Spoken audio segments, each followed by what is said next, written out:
details about the new app now that aims to help contractors bounce back from this pandemic. It could also make your life a little bit easier.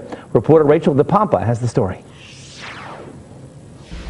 It's called Chore Relief, and it's helping handymen and women, roofers, power washers, cleaners, contractors connect with consumers through their smartphone. Meaning, if you need a small home repair, instead of having to call around and get a bunch of contractors to come out and give you a quote, you can post your project on the Chore Relief app.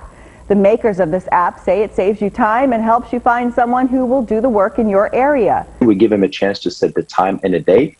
And last things which is unique about our service is we also give the consumers an option to name their price. Tariq Krabesh is the founder and CEO of Chore Relief. He says contractors can bid on the work, and your data privacy is a priority with the company. This entire process, no phone numbers, no address of the customers, no the credit card information is being exchanged with any contractors. Everything is done right through the app. Contractors are put through an identity verification process and criminal background check. Customers are asked to review the job when it's completed and rate their experience. The app started out in Chicago, but has quickly grown around the country and even internationally. You can find it in the Apple and Google Play stores.